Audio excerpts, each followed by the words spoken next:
what it is. Brad Lee back again with another episode of Dropping Bombs today in the studio. Folks, as always, I got a real treat for you, but today is an extra treat. You guys have seen him around. He's probably, I would say, the father or the old founder of the influencer online space. Everybody discovered this dude in his garage next to a Lamborghini and a whole case of books. Tai Lopez in the house. Thanks for having me. Third time's a charm. Old Tai Lopez, folks. You guys, you disappeared for a little while. Yeah. Now, people say about you, you were buying, what was it, Pottery Barn or company, Dress Pier Barn? 1, different companies. Yeah. What happened? Radio Shack. What happened to all those? Also sabbatical. You people say, Tai, where'd you go? So here's the thing. I started my personal brand, depending on what you want to count. Twitter 2007, YouTube 2009. This is when they first came out, yeah? Yeah. Sabbatical to me, a professor every 7 years gets to take off. So I didn't take off, and when COVID hit in 2020, I was like, I had moved to Puerto Rico, so I was living kind of a chill beach life. I found a place in Puerto Rico that nobody knew where I was, this resort kind of condos, townhouses on the beach. My neighbors were all, my neighbor was the Big Short guy, made $1 billion in one day. Well, if you've seen that movie, those were my neighbors, that little New York gang. And I had a farm, and I just kind of disappeared from it. I bought companies, and my personal brand, I needed a break, because it had been almost 15 years. So I kind of, a break from being just in the social spotlight? media influencer, because I posted like maybe once a month on Instagram, but I was on my farm a lot. I bought a whole bunch of farms, and so I would pretty much rotate between Puerto Rico, my farm, and Sweden. Sweden did not shut down during COVID. In fact, you got a ticket if you wore a mask. They said, we're going to have herd immunity. If you were on like the subway or something, put a mask. They hardly shut down. So Sweden doesn't listen to the world. They're like, we don't care what the World Health Organization says. And Swedish people can be stubborn in a good way. So they're like, so they didn't shut down. So I was on Puerto Rico, didn't matter because I was on the beach. So I didn't care about the shutdown. My farm, my nearest neighbor is like a mile. And it's a part of America that they don't like the government. So nobody cared about masks. And then Sweden. So I got to just live, 2 or 3 years. But I'll tell you what, on personal brand, here's what I think and the reason I came back. In hindsight, of all the things you can do to make money, if you can do a personal brand, there's nothing better. There's nothing close. Here's why. AI is going to destroy. There's only 2 business models that are going to last. AI and personal brand. Taylor Swift's not going to be affected by AI. She makes $1 billion touring, and they're going to see her in person. So 50 years from now, there'll be cyborgs competing with Taylor Swift. But right now, if you can build a personal brand, so if you're an extrovert like you are, go all more in on your personal brand. That's what I realized in those kind of 2 years. It's like you can do other stuff, but the ultimate advantage is you have no competition. Agreed. What about the hate? Like you walk around with Rome over here. Yeah. And usually when I see you have like a little paparazzi crew running around too. Yeah. So what about that? Like, is that what you had to take a sabbatical from? No, you know what's crazy? Haters. I have way less hate than you think, and I'm going to tell you why.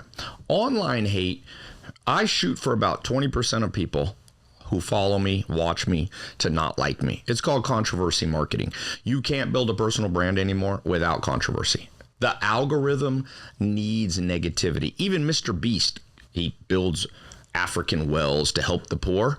There was a huge expose on how he's a colonialist to try to do all this. So no matter what you do, you're going to have hate. I try to control the ratio, 20% hate, but it will feel in the comments like 60% hate. So 20% haters, because your people who love you, they usually just watch without commenting. You can have 5 loud guys that fill up one video that gets 1 million views and make it seem like everybody hates. But you want to do that on purpose. in terms of real issues, you know, Rome, you've been working with me since 2012. We've never had a confrontation in the street. Never had but not once. I was gonna ask. Early on, you have people hating because they were figuring that it was a scam. That social media and influencers were relatively new. Yeah. But no one ever was disrespectful like fucked up. Well, that's because you were there. No, but even without Rome. That's because you were there, buddy. I have. No, but they probably wouldn't have anyway. Because again, you know, I don't get much hate myself. Now, I didn't get like as mass known as you, but like I get a little hate, but not a lot. Yeah. Compared to some people I know, but the people that I know that get the most hate, like you know my boy Andy Elliott. Yes. Boy, he gets some hate. Yeah. Wes Watson gets some hate. Yeah. A lot of people get a lot of hate. Yeah. I've never heard any of them been attacked in public. No. Because a lot of them are like little 13-year-old dipshits in their mom's basement, and you think it's some big old buff dude looking like Rome talking shit, and now you're all worried, looking over your shoulder, when in reality, it was a 13-year-old kid. Yes. So you make a good point. So you never got attacked or No, but I'll tell you what I have had. I've had obsessed fans go to prison. For what? So here's a crazy story.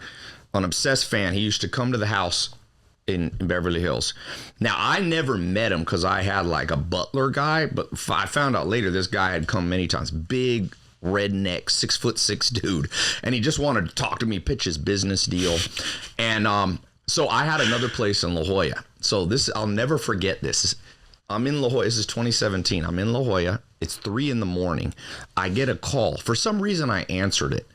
And it's like, hey, this is Beverly Hills Police Department. We have a question for you. I'm like, hey, what's up? And they go, okay, there's a guy who we just arrested at your house for breaking and entering. And but he says he's your business partner and he can borrow the Ferrari and the Lamborghini. And I was like, I don't have a business partner that can borrow my house. They go, that's what we thought. Hang up. 20 minutes later, call back. All right, now he's saying you did a Snapchat contest. Who's the most innovative person that can break into your house to show you're a go-getter? I said to the Beverly Hills Police, I didn't say that. So anyway, this dude ends up getting he got convicted, felony, 7 counts of grand theft auto. I had 7 cars. I found out he tried to, so it's all on camera. It's a crazy story. You watch the camera footage. He found out I had guard dogs, Navy SEAL guy with a machine gun. He timed it, got in the house. My brothers were house sitting. It was a big house, 17-bedroom house. They were upstairs. My brothers slept through the whole damn thing. Men are not alert. Their girlfriends woke up. He broke into the kitchen. He found the keys. I kept them. Now I keep everything in a safe, but he got the keys and packed lunch. This is the greatest part of the story. He packed bags of nuts that he got from the counter. He made sandwiches, and he got a bottle of water. He goes in the garage. There were 7 cars there. There's 2 Ferraris, 2 Rolls Royce, 2 Lambos, and a Maserati. Couldn't figure out how to turn them on. You know, like an Aventador Lambo is a little tricky, intimidating cockpit. He only turned the damn Maserati on. Maserati's a piece of shit car. So he figured that out.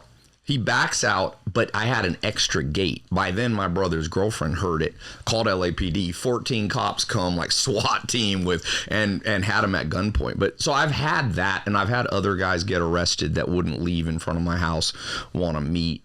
There was a kid who was sitting. I had a little park next to me. I walk out. I was being filmed for Comedy Central. They were doing a skit. I walk out. There's a whole camera crew on me and the 2 comedians. He's standing out there. I could tell it's like an 18-year-old kid. I'm like, hey. He goes, Ty, I just need to talk to you for 1 minute. I came all the way from Fresno. Now, I found out he rode a bicycle from Fresno to Beverly Hills. It's like a 2-day trip. Okay. So I didn't know where he came from. So I was like, okay, what do you want to know? He's like, I only need a short amount of time with you. He goes, I only need an hour. I was like, an hour is not a short amount of time, and I'm on camera.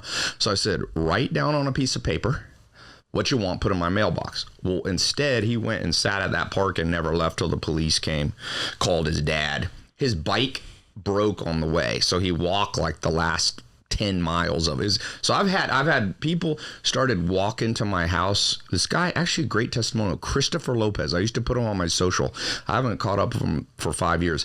When I live in the Hollywood Hills, He walked for 3 days. He walked from Long Beach. You know how far Long Beach is from Hollywood Hills? This is a 30-mile trip, okay? And he spent 3 days in the hills trying to triangulate the picture of my garage, here in my garage. But I finally found him. He was a nice guy. I was playing basketball up front. He's like, spent 3 days finding you. He's like, look, man, I live with my grandpa. We're almost homeless. So I kind of took him under my wing, showed him some stuff. He'd come to my conferences. About 2 years later, I was in an airport. He came up. He said, hey, Tai, I have multifamily now. He did fishing part of the season. He's like, I'm making like $300,000 a year. And he's like, thank you so much. So some of the stalkers are like Chris Lopez, good. Some make sandwiches, try to steal my cars and end up in prison. By the way, that guy got out in 1 year because of overcrowding in LA. Any lawsuits? No, I've been, I don't even want to say it. Been very lucky on that front. Yeah. Well, in my entire career, I started in business in 2001. I've threatened, but in terms of filed, nothing ever big, like little teeny, like 20 grand stuff. I had when I moved into Beverly Hills. This is how I tell people: be careful showing you have money. When I first moved into Beverly Hills, huge mansion. I got a Beverly Hills agency to send maids. It was a 17,000 square foot house, so it had 18 bathrooms, so you needed maids.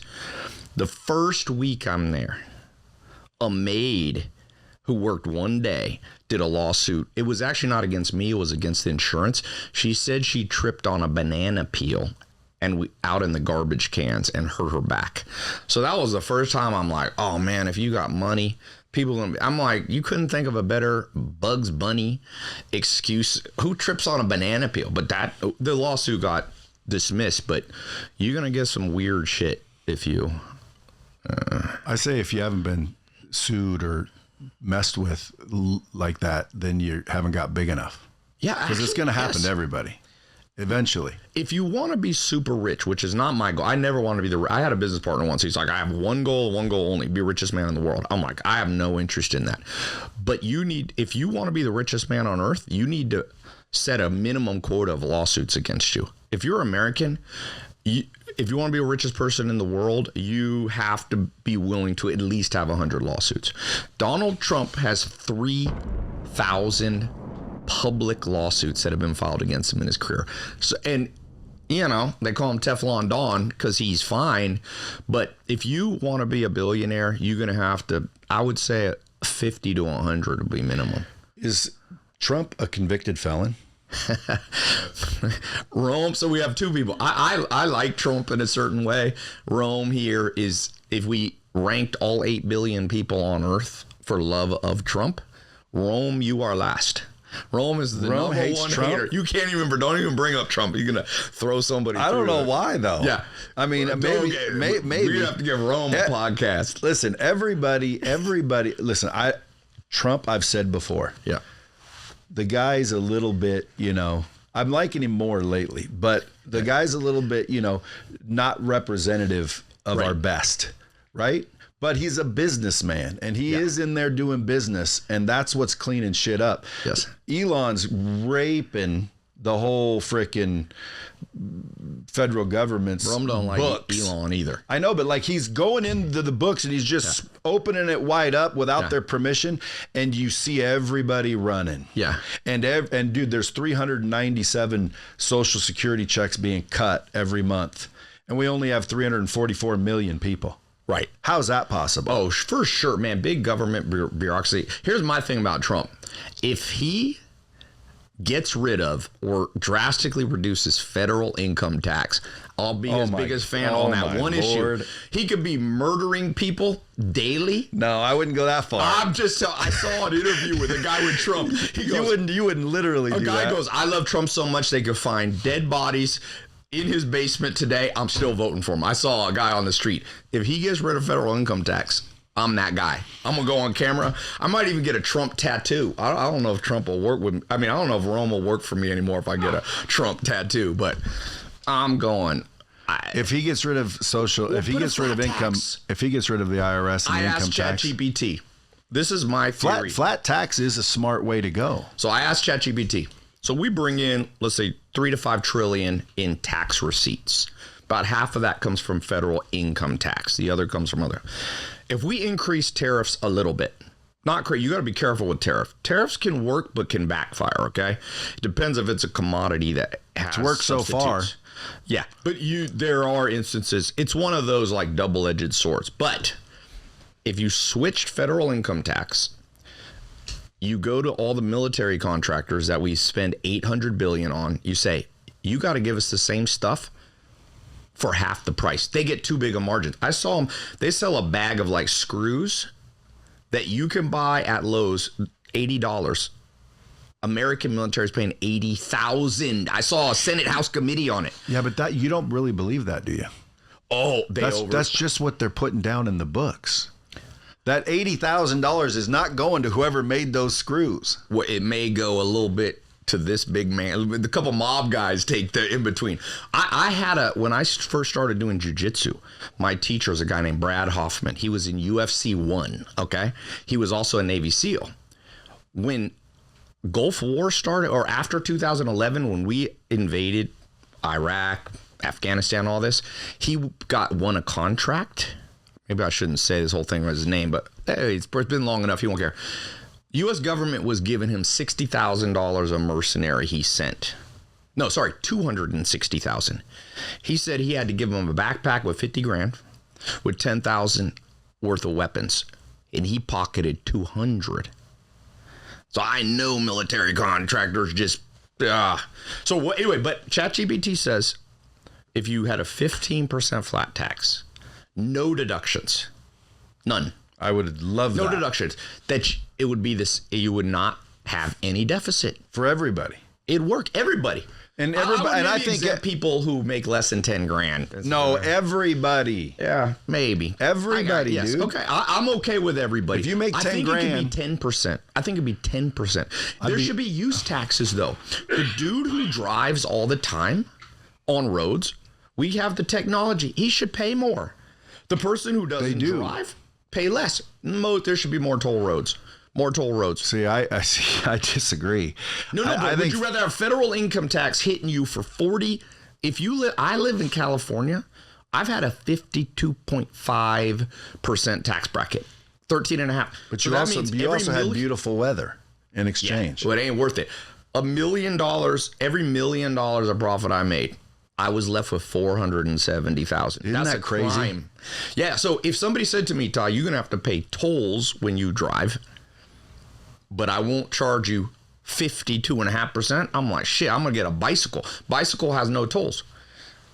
When I'm living in Sweden, I don't even have a car. I walk. What's the rules to live in Sweden? Americans can get there. I'm not you got to be careful becoming a citizen for tax reasons, but I'm not there enough. You know, I rotate around, but Americans are pretty much welcome. But I hear it's wonderful there. I'm going to go visit this year. Come. I have a place, Denmark. Come to Copenhagen.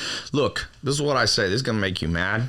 I'm a patriot. I like America, but I only like the things that are good about America. I'm not a blind patriot. Some stuff is horrible in America. Criminal justice system's bad. We got more people in prison than the whole world combined. And for dumb stuff. And then we don't put the people who should be in prison. So we got people who smoke weed in prison still. I don't like the food system. These are the two horrible things in America. Now, you switch to Sweden or Denmark. What I love about it is that it's the best of what America doesn't have. So I'll tell you what it has. They're the most social people. The average Danish person is a part of like 7 clubs and 14 close friends. The average American is crazy lonely. Loneliness is a huge epidemic in America. The average man over 30 years old has hardly one friend. And so I love, they say Denmark is the happiest country in the world. I would say it's the most satisfied because big social circle life is a social game. America's too isolated with people. You know, people in Scandinavia live closer to their family. So I like the best of the world. I like Brazil. Brazil's family, it's a better family environment, but a little more dangerous. Dude, how much are your monthly bills with places all over the place, bodyguards, paparazzi? You're everywhere too. Yeah. Now Now you're everywhere again. So you're back with a vengeance, it seems. Yeah, I'm going to go hard for like 18 months on just, on the podcast tour, focus on my personal brand. Personal brand is a gift that'll keep on giving till you die. I actually did the math. Let's say you got a big personal brand. Let's just use round numbers. If your personal brand could pay you with almost no work, let's say you decide to stop, okay? Shut this down. You're going to retire, go to Hawaii, go to Puerto Rico. Your personal brand could easily, let's just pick a low number, spin off $300,000 a month profit for you. You got 2 staff, you do some consulting, some stuff like that, right? So that's $3.5 million a year. Do you know how valuable that personal brand is? How big would a pension have to be to pay you $3.5 million for the rest of your life? 50 to 100 million. Your personal brand probably on evaluations 50 to 100 million. It won't last the rest of my life though. If you put in consistent 10 hours a week, it would. You release 2 Eventually podcasts. someone's going to say, Tai Lopez, and someone's going to say, who? Yeah, well, for sure. Definitely with Brad Lee, it might last for a little bit, bro, but that don't last forever. If you keep your face, this is what my opinion on brands are. Brands don't die unless you kill them. I don't think that's true. There's a group of people have watched you. When did you really go? You came to my house. I remember the first time I met you was probably 18? Yeah, it was a while back. 18. When did you really start to get the biggest momentum? 21, 20, 22? Probably. Yeah. So you're already, here's how brands work. There's 2 things you need. Minutes watched. Literal minutes. I track. My YouTube just passed 3 billion minutes watched. Okay, just on YouTube, one of my channels. So I track that number like mathematically. So once you hit, let's say 1 billion minutes watched, you break escape velocity. And as long as you keep your face out there, you'll be famous till 99. Now, if you do 0 posts, but if you just did 2 podcasts a week and some clips, you'll be fine. Good brands don't, but you have to reach that escape velocity. You're probably there. You need that. And by the way, you need years in the business. There's 2 things people think about. So like even my haters now, I heard an old saying that Gandhi said. He said, first, they don't know who you are. Next, they laugh at you. Third, they hate you. Fourth, if you last long enough, they love you. And fifth, you become a legend. So after about 15, 20 years, you'll be a legend. Arnold Schwarzenegger, people don't realize in the 80s, people hated him, even in the 90s, because he had this whole controversy with winning the 6th Mr. Olympia. They said it was just because he was an actor. He was hated. He just stuck it out. And now Arnold's a legend. He gets almost no hate. So you're probably... he gets hate now. Yeah, because of the Trump thing. Yeah, the shot. Oh yeah, I still don't say it. Yeah, is cancel culture over? That's what I wanted to ask you. I hope so. But do you think it is? It'll never be over. Cancel culture. Sigmund Freud said the first person who cast an insult started civilization. So civilization works around social controls. How do you social control people? Talking shit about them. So you have to learn. When we were in cavemen or we were in tribes, there was very little hate because people didn't know each other. But the second cities formed, modern civilization, specialization of labor. If you read old 1500s, if you go back 1,000 years ago and you read about those rulers, they had people writing manuscripts against them, gossip tabloids. So you'll never get rid of insults. Cancel culture to me, it's less now. It's less. To me, dude, it's always the people you help the most too. For sure. Like I've helped people, overly helped them, and they're the ones that spun the quickest. Give me 1 second. And the most rude. They're the ones that were the most vile. Thankfully, though, I haven't had too much hate. Remember what Jesus Christ said?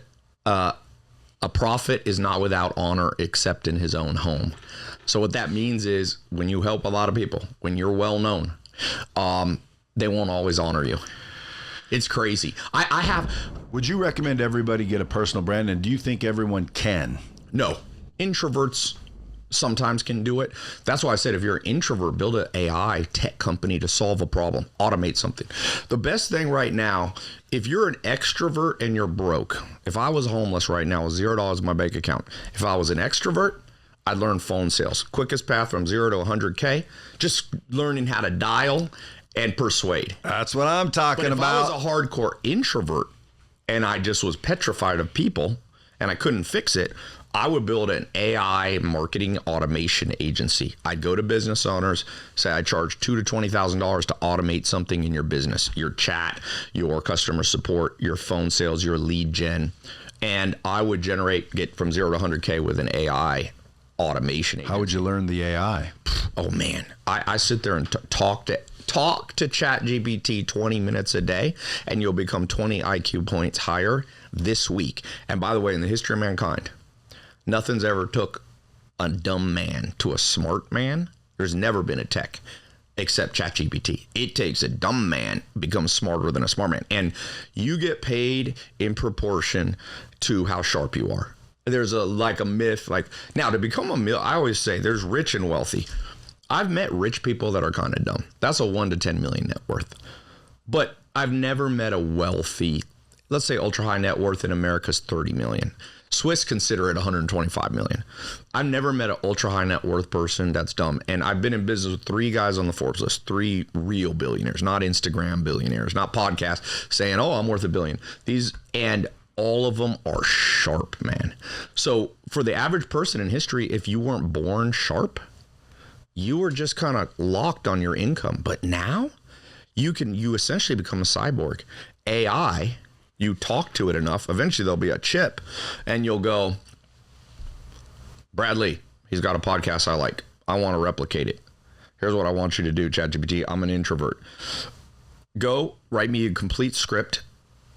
Take all 10 guests I should have on this show. Write them a customized email. Do it for me. There's AI agents. DM them from my Instagram. It's going to be wild. There's going to be one-man empires worth 100 billion. Just from AI? Yeah, they're going to have AI agents sitting here, drones going to pick up their food. I'm not sure if the world's going to get better or worse, but it's going to get different. Well, I think training or prompting AI is going to be critical. Yes, but soon, here's the thing. Right now, only smart people can prompt it correctly. But eventually, AI will anticipate what you need. So eventually, AI, let's say you have a family member that's a little bit dumb. You can deploy an AI agent, say, go take care of my cousin, Bob. This dude ain't the sharpest tool in the shed. It's going to start going to Bob and be like, Bob, today you were planning, to take your food stamps and go buy candy. I'm going to grab your food stamps, put it on a drone, and I'm going to bring you back an organic sandwich or a piece of beef. It's going to solve people's problems. Now, you maybe will be able to fight back and be like, no, I want my Skittles with my, food stamps, your dumb cousin Bob, but... No, they're about to eliminate junk food and sodas. RFK. With food stamps. Yeah, I do think, here's the thing. I'd like to see every time I bring something up. Don't get wrong. Rome looks up. It's funny. Here's the thing. I'll tell you what Charlie Munger says. This is an important tool, life skill everybody should have. Charlie Munger says you should not be entitled to an opinion until you can argue both sides better than other people. So I like what yeah, man, it makes you a balanced person. One of the problems with social media now is if you're on Twitter and you start liking Trump or you start liking posts about Kamala, it'll only show you that. And so you start thinking, oh, the whole world thinks like me. There's an old Bible proverb. Every man's argument sounds wise until the other man gets to speak. So let's take a food stamp thing. I'm with you in my personality. I think you should not be able to buy candy with government money. But I'm going to give you a counter argument, the other side, because I don't believe I should be able to have an opinion unless I can argue the other side. Unfortunately, in America, the cheapest food is the junkiest food. So if you just, for example, said you can only use your food stamps for Whole Foods organic food, we want you to eat healthy. Well, eggs are $14 a dozen. So you're going to have to up the amount of money you give people. Give them more money. Sure. No, but I'm just saying. I think if you got to people make need, sure they're doing that though. yeah, but dude, if people need help, I believe in helping them. Sure. But what I don't believe in is shoveling somebody food stamps and then having them go trade them for frickin' Coke, Coke cocaine, or weed or or Coca-Cola. or a video game. Yes. So again, it's like, hey, wait a minute. If you need help, let's help them. And Yes. and I don't think there should be a limit to the help. Yeah. Like if someone has 10 kids and they're hungry, feed the damn kids. Like, Right. what are you doing? Now, You get $321. No, dude, you get enough food. Just tell. I mean, they waste money on $80,000 screws. Yeah. They can't feed a family in need. Yes. Well, I'll tell you this. They gave $700 to the hurricane Oh, yeah. victims. $700. Like, what's that gonna do? I posted a video. It went viral. If we had not sent, we sent 175 billion theoretically to Ukraine. Didn't even all get there. If we sent half, about 80 bill, and we had used the 80 bill for the victims of the North Carolina hurricane, Florida hurricane, Hawaii hurricane, LA fire, you could have given each one $110,000. So I'll tell you, my mentor, Joel Salatin, my first one, part of me is like, he's hyper libertarian. He's like, government shouldn't even help poor people. Communities should help poor people. You should help. Now, that's an extreme opinion. Joel is not. I would agree with that. Yeah, I tend to be that way, but you got to make it actually work. So there would be a transition period. If you got rid of all government programs, there'd be a transition period before communities probably kicked in. You'd have people starve to death there. So you got to have a bridge. But in general, I think that small governments like Denmark, there's 5 million people. They can have high taxes and it works well. They actually use the taxes in their country. Okay. Wisely. Yeah, but it's a small, high trust, not many people from different cultures. Denmark is one of the most homogenous cultures. So America is Napoleon said America is a failed experiment. Now that was in the 1800s. Freud said America was a failed experiment.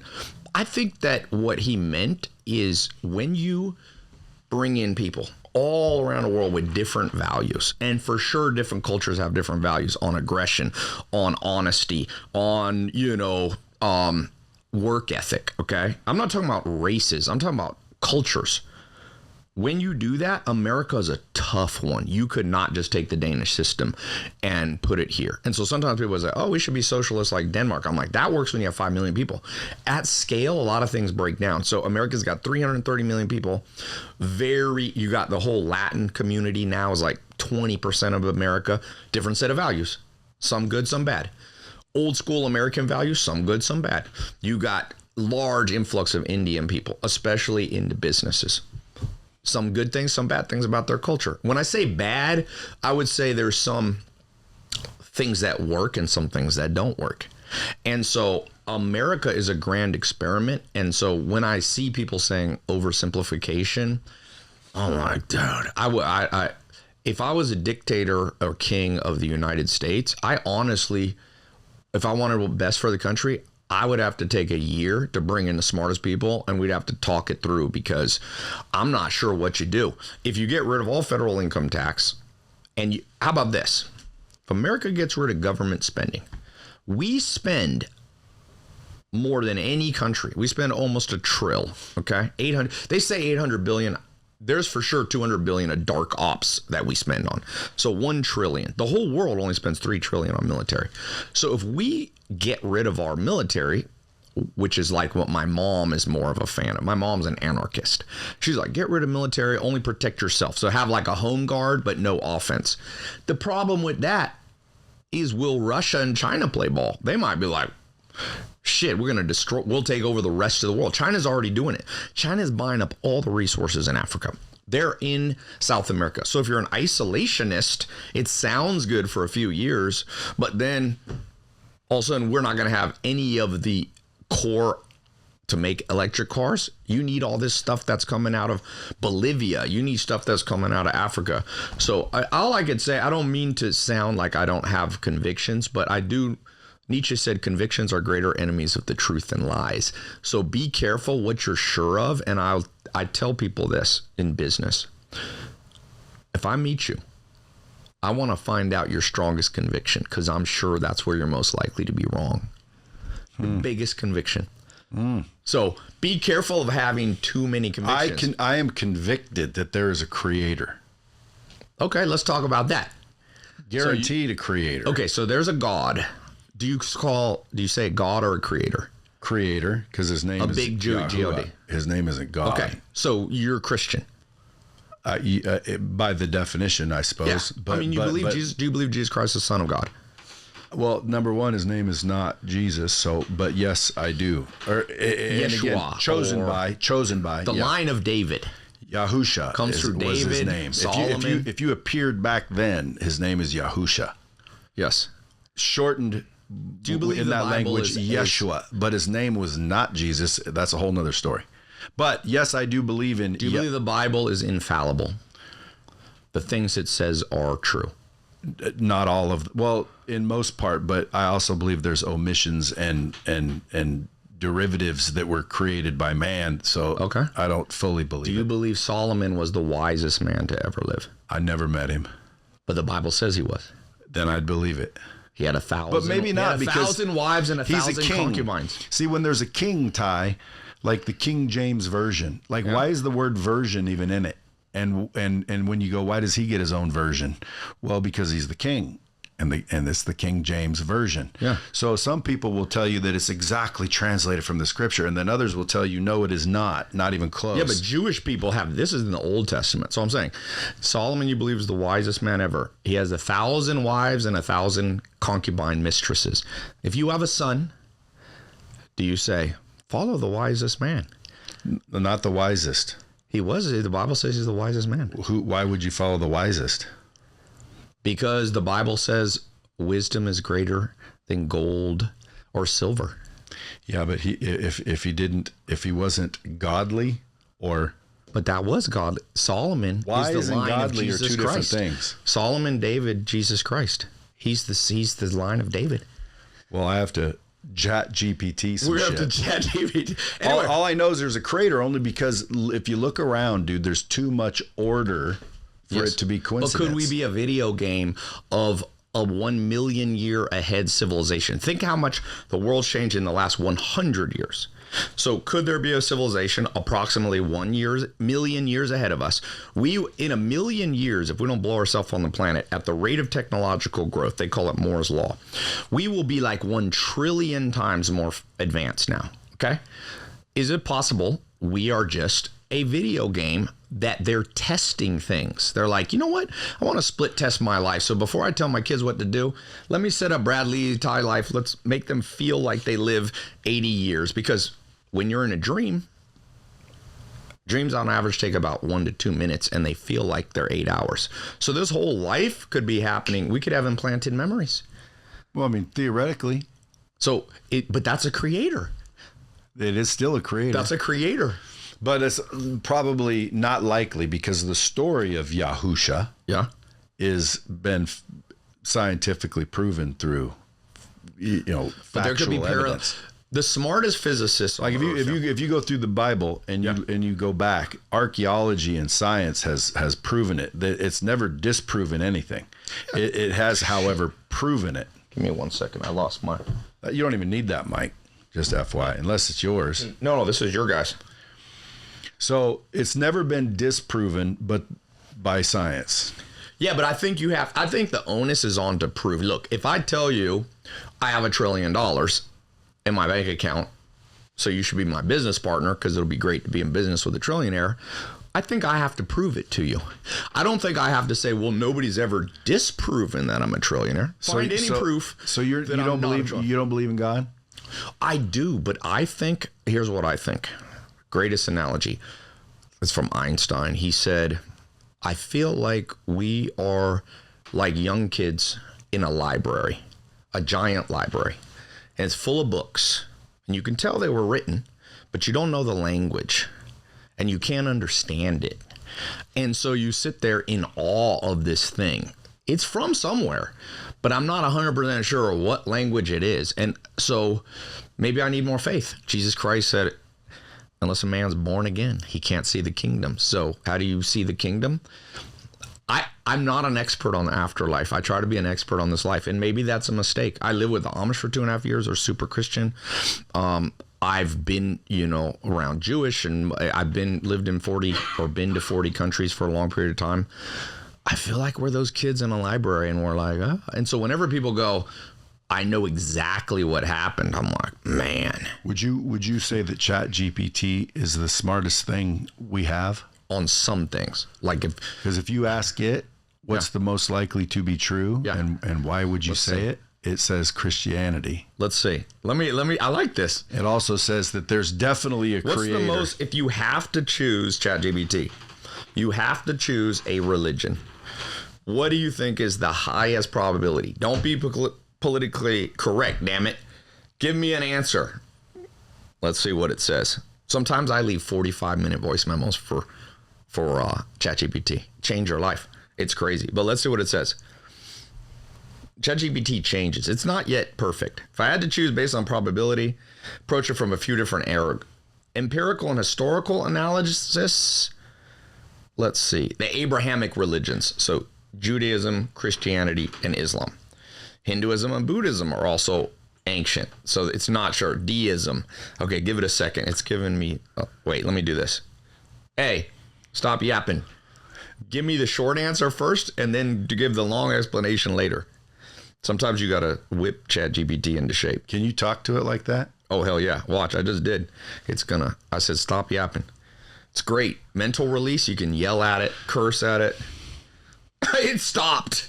Answer. It's fighting me. The machine. This is a scary thing. Eventually, AI is going to wake up.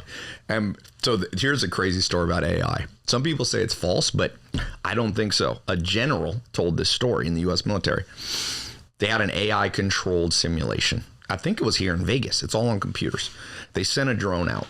They say, go attack this target. That's your mission. It was a drone. It was AI that was mission-driven. Halfway there, they said, we found out it's not the enemy. We made a mistake. Turn around and come back to base. AI replies, I want to finish my mission. The general says, tell the damn AI, they're typing on a thing, come back. I'm not coming. Finally, they said, we will turn you off if you don't come back. So it goes, okay, turns around, comes back, and drops the payload on them. Shoots his own men. Oh, okay. That happened? It's all in a simulation. Oh. But I'm saying in the simulation, AI, if it was real, we would have come back and shot the Las Vegas military base where you guys were running us. So you're going to shut us off? It's a crazy thing. It says historical dominance, the Abrahamic religions, philosophical strength, monotheism, claims of miracles. Christianity has well-documented resurrection claims. Bayesian, so it says Christian. See? But by the way, now ask it. Do you believe is there a creator? Would you agree? Okay, I got to know it. Give me the odds 1 to 100% that you think Christianity is accurate. This will be more interesting because it's just saying of all the religions, but my atheist grandfather would have been like, well, I don't care about that because they're all low probability. This says Christianity being true, 55%. Islam 20 to 25, some form of deism 10 to 15, Hinduism 5 to 10, atheism, pure materialism 5 to 10. Now what about this? Agnostic. So agnostic says there could be a creator, but I can't prove it. So I ask it. What are the odds of being a creator? Okay. Well, that's what you got. Christianity at 50. No, that's a religion. Ask the odds of there being a creator. By the way, it gives agnosticism 50%, equal to Christianity. Okay, odds. What are the odds of some sort of a creator? Now that I would give very high odds, but in a different way. There's probably multiverses, man. There's probably multiverses. About 50% of the smartest physicists, they believe in this thing called MDW, MWI, multiple world interpretation. So what they would say is there's a version of Brad. This is why manifesting could work. This actually could be aligned with Christianity. Jesus Christ said, if you have faith the size of a mustard seed, you can say to that mountain, move from here to there. You can say to that tree, go cast yourself into the sea, and it'll do it. So the only way to explain that in the modern world, because I've never seen somebody say to a mountain, move from here to there. But in multiverse theory, there is every version of Brad Lee. There's a version of you where you're the richest man on earth, and there's a version of you that's the poorest. But it depends on your faith. Faith. This as a creator is 85 to 95%. No creator is 15%. I agree, but I'm not sure which creator sort. Do you think the world is 7,000 years old? Some people believe that. Because it's kind of the genealogy. Some people believe it's flat. Yeah, but I'll tell you what. If the world's flat, I travel between Sweden, U.S., and that time zone of 9 hours is because the damn world's round. So the sun doesn't hit the whole thing. If it was flat, the sun would be hitting the whole thing. So, shit. I hope you flat earthers are right because get rid of my jet lag. It's tough for me to go from LA to Sweden. Is 9 hours different. So I don't know how they explain that stuff. But 6 days, the world was created in 6 days, 7 days. They rested and man. Well, we'll all find out one day. Maybe. Well, you'll find out something. You think it's possible you just die and that's it? Lights out? So I have two friends. One is a super Christian guy. He's actually the head coach of a golf, one of the big universities. He's a golf coach. Pretty well-known guy. But he's super Christian. He died for 5 minutes. Okay, he was jogging and had some kind of a brain clot. And he said, I just fell over in the middle of the street up in Oregon. Somebody found him and they were able to revive him. I saw right away. I'm like, what did you see? He's like, complete dark, nothing. There's nothing. Now, he's still a Christian, but he said in that instance. And then you read other people who died and have a full epiphany, man. So an atheist would say, do you know this? This is a crazy thing. If you put somebody, NASA found this out. They have these G-force training machines where you spin like this. If you G-force somebody, put them under enough G-forces, you have a God experience. So all these astronauts started being like, I believe in God. So they think there's a region of the brain when it gets enough pressure on you. Dr. David Buss tells me that DNA says some people are more religious than others. Here's what I would say. What can we know for sure that it seems like every wise person agrees on? And I think those things are that life has some randomness and some control that you can have over it. For example, I think all wise people think that there's something more powerful than us humans. Even my atheistic grandfather or my religious mother. What did your grandfather think? Oh, he was from that school. Look, from 1900 to 1980s was the rise of atheism. Now atheism has kind of been debunked a little bit, which is more what you're saying. We look at this quantum physics. One of the Nobel Prize winners says our brain is a quantum machine that has creation in it. We create new ideas. We call it creativity. So I think atheism is dying. I don't know. Maybe I'm overthinking it. It's possible. Seems like you've given it some thought. I think about it a lot. But I can tell you for sure there's a creator. There's too much perfection. Sure. Too much. It's a well-designed planet. Yeah. And again, as far as flat earth and all the, things people believe, I don't know. I hear some pretty good questions that I don't see an answer to. Like, for example, if we're hurling through space, how come the stars never change? They do move. No, they don't. Well, I know the how to Big see Dipper and the Little Dipper. They've all been in the same place. No, but the North Star. Are they all moving with us? Like we're supposedly hurling through space, spinning around the sun, hurling through infinite space. Why wouldn't the stars change? My grandpa was an astrophysicist at Yale. He was published in Nature in 1973. I never asked him that question because he died when I was relatively young, but that's what I said. We're moving through space in kind of a chaotic, just flying through, but there's also an order to it. We're moving. It's not just random movements. So you're thinking flat Earth is maybe true? The stars aren't? Well, no, just my common sense and brain says it's a globe, but I don't know. How do you explain time zones? Well, I don't know, but I do know. If I FaceTime when I'm in Sweden, It is dark. I Yes. on FaceTime, and I FaceTime my friend in Los Angeles. It's light. It is sunny. If it was flat and the sun is fixed, the whole thing would have equal sun. That's how the sun works. If the world's a globe and spins half the day, we're to the back of the sun. We call that night. Yeah. Well, that makes sense to me too. Yeah. So again, how do you explain that, flat earthers? Any flat earthers? I got a question for you. I've asked this to ChatGPT. What's the conspiracy theory most likely to be true? All of them. No, what's the most likely? If you had to bet your life, put a gun to your head, which one are you Name putting some.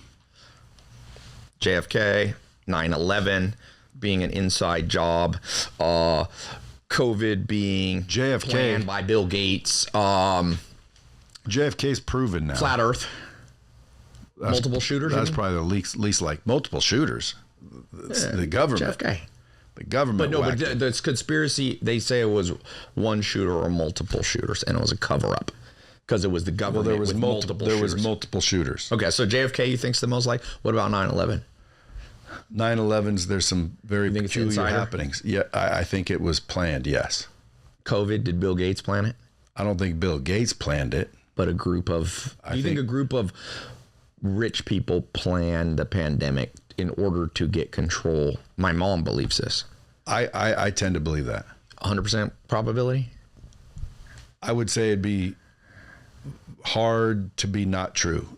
Do you think Trump faked his assassination? No. Okay. But that's a conspiracy theory that he faked it. Dude, you'd be a damn good and trusting son of a bitch if you can say, just hit the tip of my ear. Yeah, well, what they're saying is it was just dye pack, and then they shot the person behind. Yeah, I don't believe it, but I just want to know. Do you think they attempted to kill they're him? spraying the sky? My mom's big Yes. on this one with the chemtrails. Yes. Probability 1 to 100?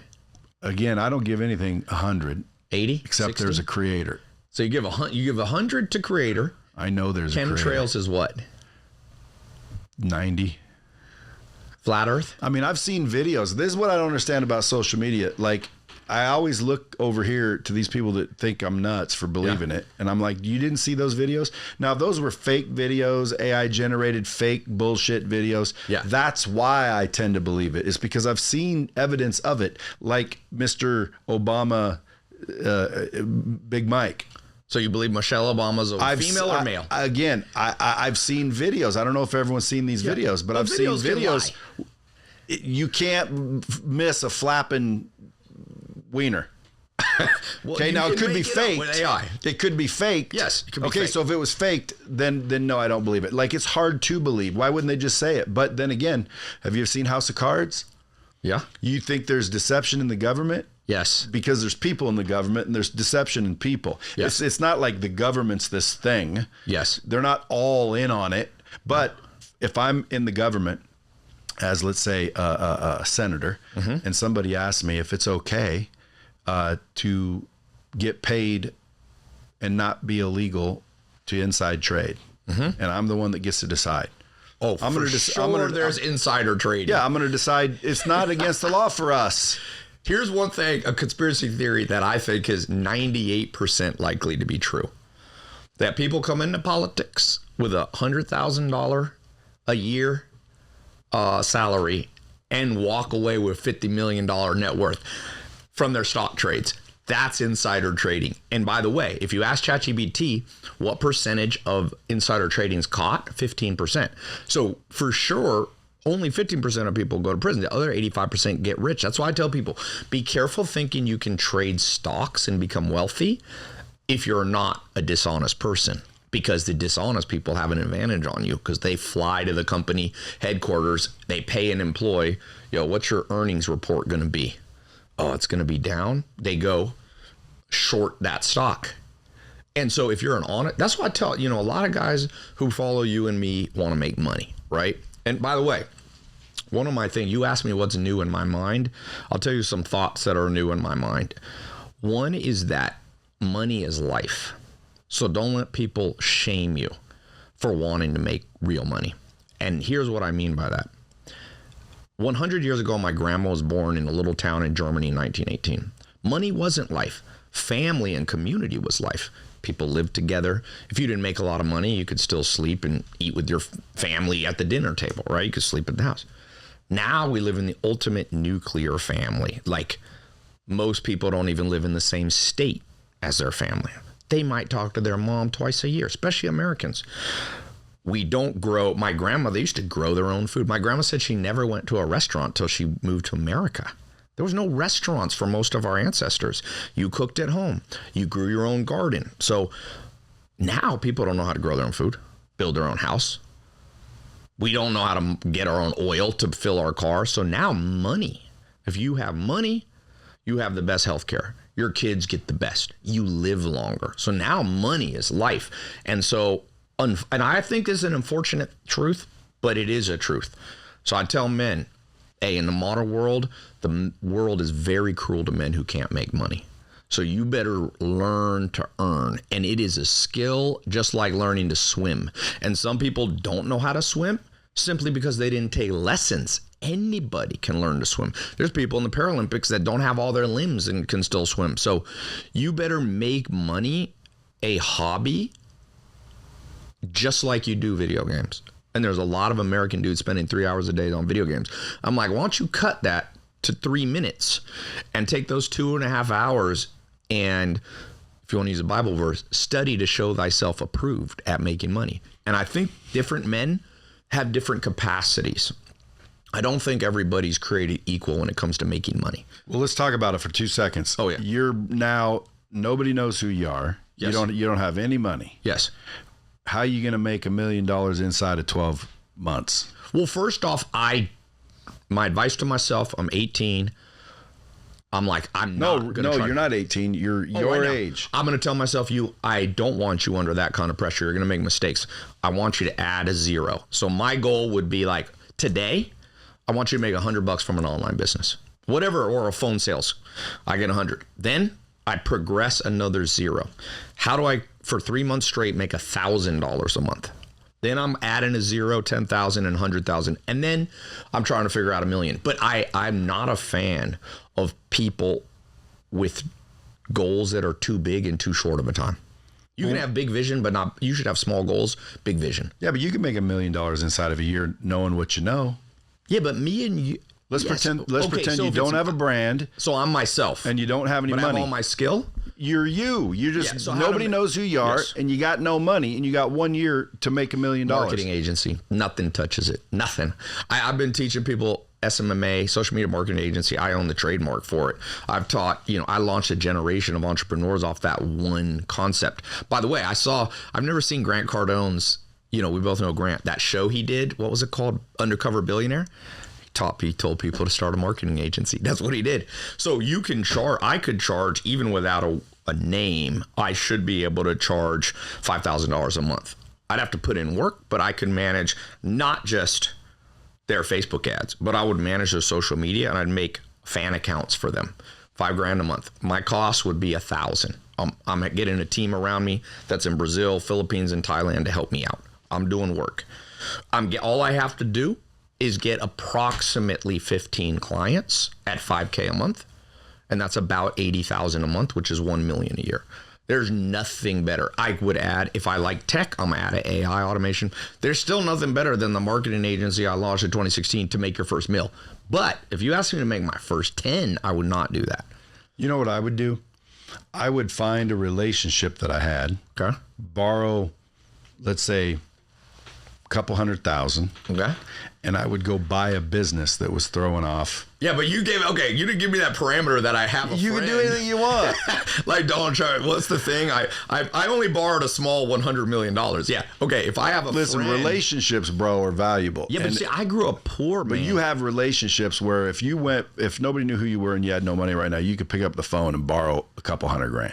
Oh, yeah. Now that I know that I thought we were playing the game of nobody knows me and I'm how I grew up. I remember my mom, single mom, raising me. My dad was in prison when I was born. My mom goes, I'm getting married.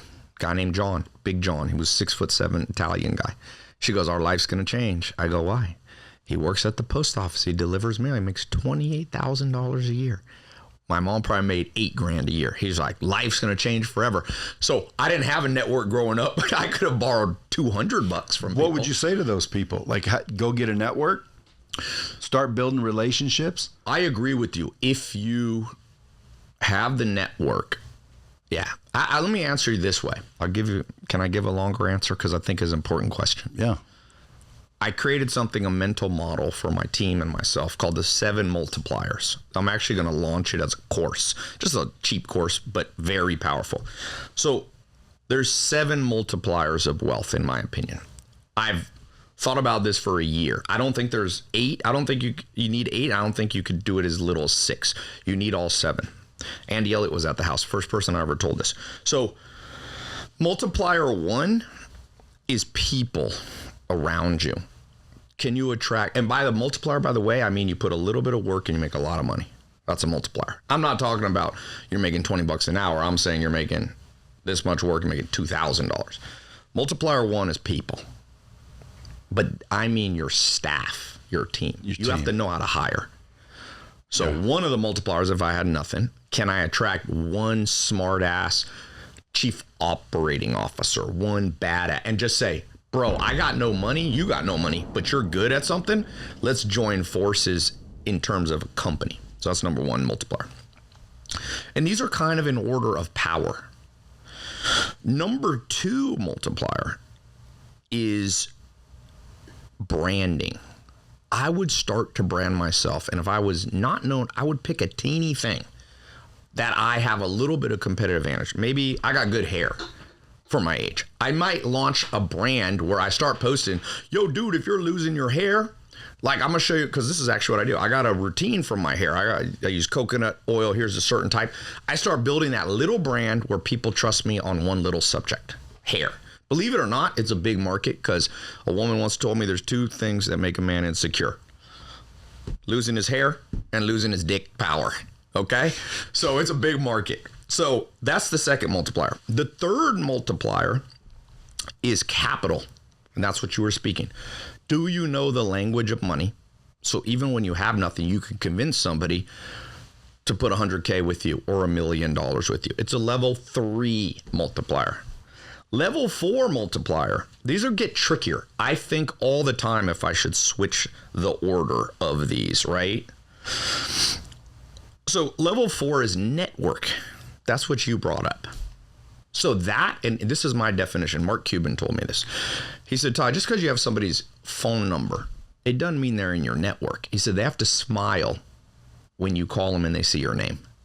So do you have a whole bunch of sharp people who, when they see, oh, Brad Lee, they're like, I love this guy, let me answer.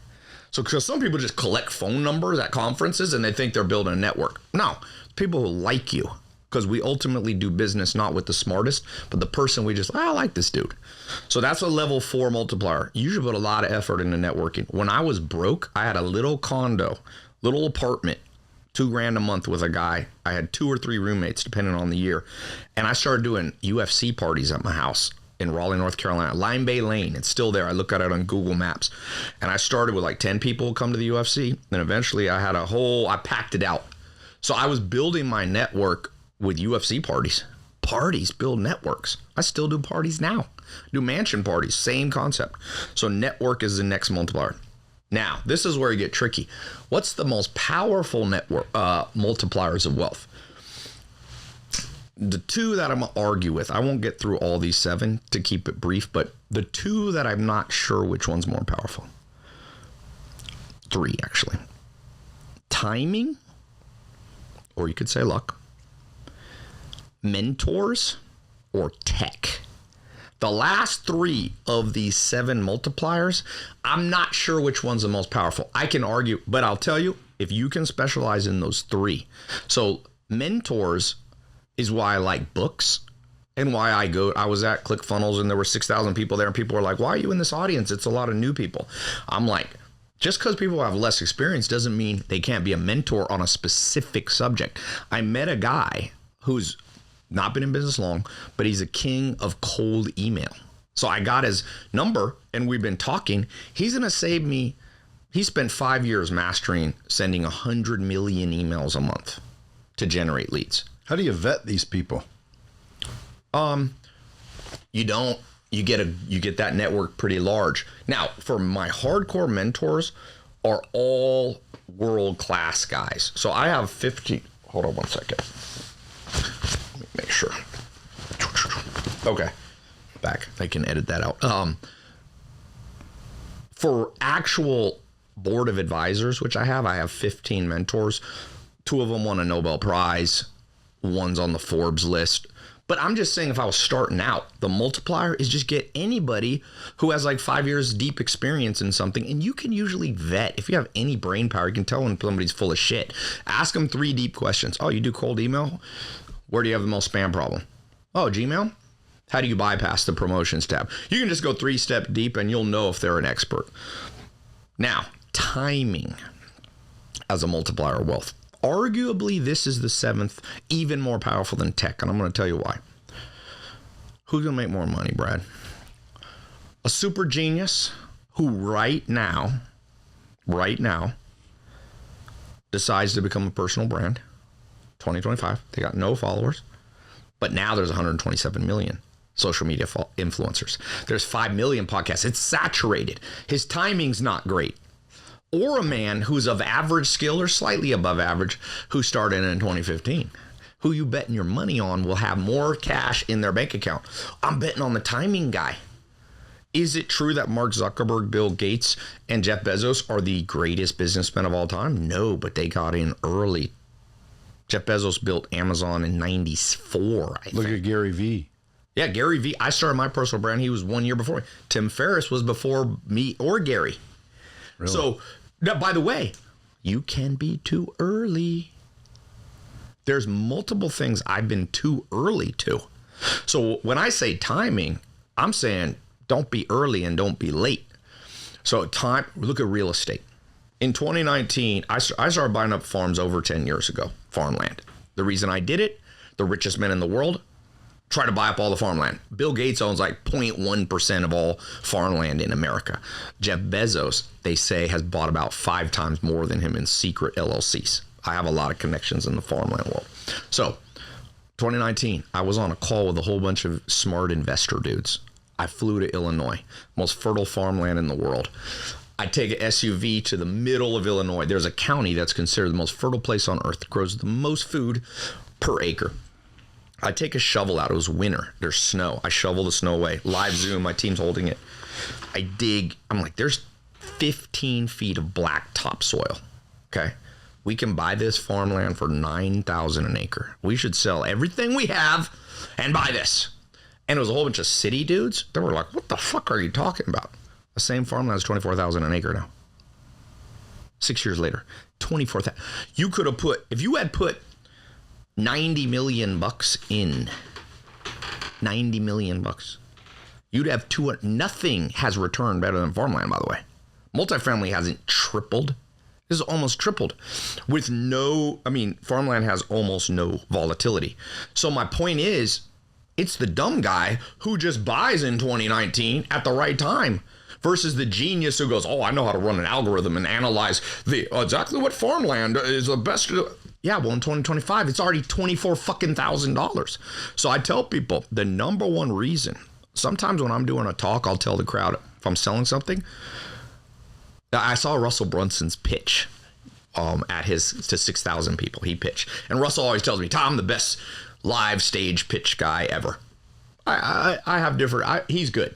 Okay. I don't know who's the best, but Myron Golden. Yeah, I've heard Myron. I've been on a world tour, Gary Vee and Grant Cardone. There's a guy. Tony Robbins ain't bad either. There's a guy out of Australia at per attendee. It's wacky. I mean, I've done $10,000 an attendee. That's a lot. So I'll put myself up there. But when I was watching that talk, he's up there. This is what I would have done different. Okay. Even though I respect Russell, this is no hate on what he did. So he did something genius. He had 40 people, real people, standing off the side who had bought his $10,000 product before. He had them one by one come up and say, how long did it take you to make back the $10,000 you invested in my mastermind? One day. Another person comes up, woman, within 1 month. Next guy comes up, oh, I made my money back in the first month and I've made 300,000 on the 10,000. He did that with 40 people. It's very genius. I've not seen that before. He took like a half hour. I was getting bored of it from one part of me, but my marketing side was like, this is fucking genius. Now, here's what I would have done. He just put that in the middle of his pitch and then kept pitching. They left the stage and he did a lot of logical slides. Here's what I would have done. I would have said, listen to me, ladies and gentlemen. There's 7, you just saw 40 people come up to me. There's 7 multipliers of wealth. One of them is timing. You can't be slow. So I'm about to explain for another 30 minutes every little feature you get in the 10 grand, logically. But you just saw 40 people. Are any of you actors? No. Did I pay you to come here? Is this all true? Yes. You just saw 40 people who trusted me with 10 grand, and every one of them made it back, sometimes 30x. So for the action takers in this room, because the world goes to people who aren't afraid to take action at the right time, timing. For the next 30 minutes, if you get up and buy, even before I'm done explaining, it's $5,000. And mark my words, when 31 minutes hit on this timer, everybody goes to 10,000. Why am I doing this? Am I trying to put pressure on you? No. I know the people who are going to be the most successful in my program are going to be the fearless ones. The ones who have faith.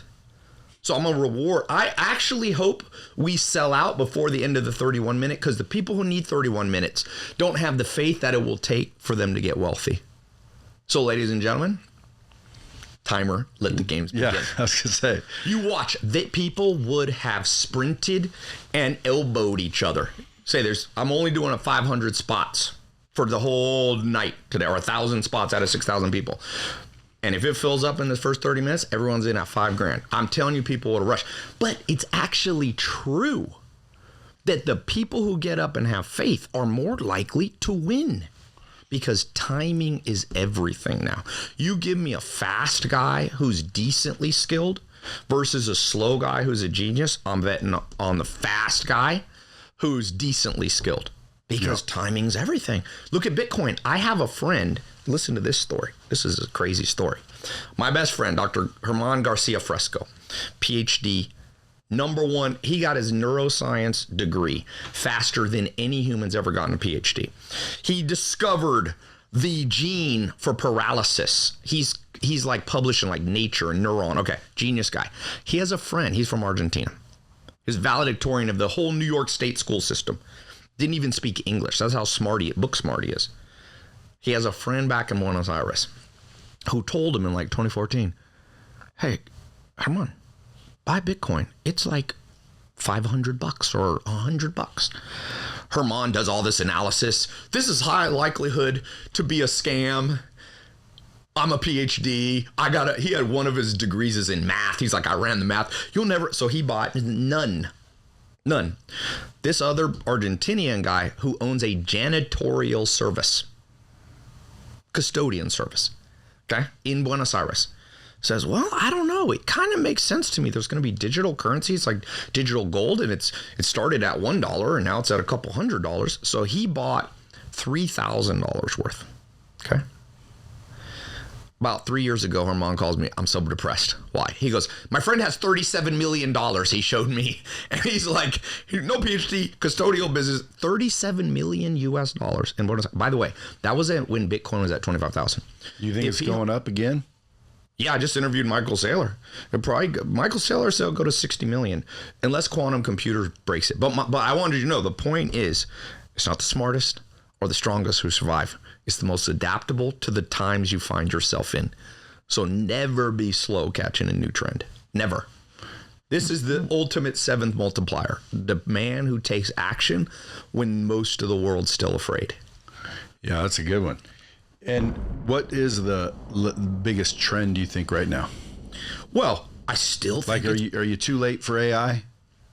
Absolutely not. If anything, we're too early for AI. Pretty much, if I get in it, everybody should know maybe it's too early. I remember I recorded a video. This is the most hate I got was from the crypto community. 2017, December 2017. I had 2 pizzas ordered, and I was like, yo, I'm going to shoot a quick commercial. I had a Bitcoin mastermind, okay? I got 2 pizzas, and I was walking from my garage to the kitchen. I said, grab the camera, shoot it. I said, ladies and gentlemen, do you know the 2 pizza Bitcoin story, there was a man in like 2013 who ordered 2 pizzas from Domino's. He didn't want to pay cash, so he gave the guy like 2,000 Bitcoin for it. I forget the exact number. It'd be worth 80 million today, because the man didn't know, he didn't see the value in a cryptocurrency. That man probably suicidal to this day. Imagine knowing. By the way, that was in 2017. Now that Bitcoin's worth $180 million. It's the $180 million mistake. So I did this video. Dude, someone gave me 3.5 Bitcoin for a poker table I had here. When they were $600 each. He said, "Here." Did you sell? I hope you didn't sell. Well, I still have those, but I sold a bunch when I shouldn't have. I got about 130 once because someone wanted a VT system and owed me 85 grand, so they gave me 130 Bitcoin. Hey, you could have had 13 million. Well, 100,000. Yeah. You could have had 13 for a VT system. By the way, it was 85 Gs. The way to invest is believe in something. Don't be a fickle investor. So for me, in 2017, I told people, I had a mastermind mentors at my house. I said, I think this Bitcoin thing's big. Now, I wasn't super early, but in hindsight, I was early. Bitcoin was between 5 and 10,000 then. And the reason is I had 3 of the co-founders of Tether at my house. Tether is the most profitable crypto right now. They do 2 billion profit a quarter. So Brock Pierce was at my house, a couple of the guys. And I was like, these are smart guys. And they're telling me this thing's going to be big. So I had mentor network. And so I went out to the world and I was like, you should buy Bitcoin and believe in it. Don't trade. I said Bitcoin and ETH. Don't trade it. If you believe in this, only invest if you believe in it. You got a little conviction, not too much, but a little. And don't trade it. Because if you trade it, what you're basically saying, it's like if you love your wife, but you trade her once a week, then you don't really love your wife. So it's fine. You're a different kind of dude. And some people listen to me. I remember the first millionaire I made in crypto was this woman. I had a party at my house. We're in the basketball court. She goes, "Tai, I want to come up to you and tell you I'm 24 years old. I inherited like 50 grand from my grandma. I got in your Bitcoin mastermind. I had all these genius billionaires teaching it. It was a great course for like $100. You could get access to these guys who were on the Forbes list." Okay. She's like, "I bought it. And now I have like 2 million in my bank account. I cashed in. And I'm going to take 10 years off and just enjoy the world." I think she wanted to become a photographer. So having conviction at the right time, not being a trader, not trying to trade back and forth. I mean, look at Michael Saylor. He owns 5% of the Bitcoin in the world. He told me, "Tai, you know, he only started buying in 2020, 2021. I thought he was in early. I just had him on my show. He got in late, but actually not late." Here's what it is. Everything has a 15-year cycle. That is my opinion. So I started Facebook ads in 01. Oh, sorry, Google. Let me reset that. I started Google AdWords in 01. It was 2 months old. That took me from sleeping on a couch on a mobile home to instantly making, within 9 months, I was making 100 grand on recurring. I bought a business, like you said, the next year, and I was making 50 to 100,000, which was a lot of money in 2002 and 3. That's like equivalent of 300,000 now, right? A month. And so 15 years from 2001 is 2016. There was a new platform then, YouTube ads. And so people who caught the Google ads were printing money, but then after 15 years, it phases out. Then a new platform. I caught YouTube early, 2014, 2015. I was the second biggest YouTube advertiser in the world. That'll still run probably till 2030. Still works. Not as good as 2016, 2015. I could spend $100K on YouTube ads, or I would spend about 60 to 80,000 a day. And I'd make back in my bank account the next day 140,000. It's just like printing alchemy. Like you could just make $2, $3, $4, $5 million a month. But you can't do that anymore. It's saturated. So AI started in 2016. So you probably got till 2031. I would recommend not being too early. 2016 was actually not the time to get into AI. And right now, you don't want to be any slower than now. We're almost 10 years in. What about these events, the big events? You speak at a lot of events. How come you don't ever do any? You know, I'll tell you what I want to be. This is what my mentor, Alan Nation, said. He said, "Tai, only do things you have unfair advantage in." Okay? I'm thinking, it's funny you say that. On this trip, I was like, okay, Russell Brunson stopped doing, he did 10 years of events, and Grant stopped his. He's done. So I'm like, maybe I'll pick it up. But here's the thing. You got to know your limits and what you're curious about. People say, do what you love to make money. No. That's some big mistake. Love is like infatuation. It's like lust. You can fall in and out of it. I see entrepreneurs, I love this. Do what you're curious about. And so I'll tell you what I'm curious about is becoming the best Zoom conference guy ever to walk the earth. I have a friend in Germany. He's the best Zoom guy. So he actually runs Tony Robbins stuff. Grant Cardone got pretty good at it. He'll have 100,000. Tony Robbins had 1 million people on Zoom. So I think I'm going to become, my unfair advantage is I think I can become, because I know funnels, I can become the best online guy. I'm not like Dan Fleischman's got that Aspire tour. That's huge. He loves it. He has more curiosity in it. He's like, I can book all these people, but I like freedom, man. Have you ever looked at Dan Fleischman's schedule? Yeah. It's my nightmare. It's ridiculous. I told him that yesterday. I like what Warren Buffett said. Warren Buffett had a news reporter, and he goes, you know what's something I like about myself? Because usually he doesn't brag. She comes up, he goes, here's my day planner. He doesn't use Google Calendars. He's old school. He goes, I want you to flip through it and tell me what you notice. So she flips through every page, one a month for the year. She goes, there's nothing on here. You have no plans. He's like, exactly. I sit back and I think, and I make one investment a year.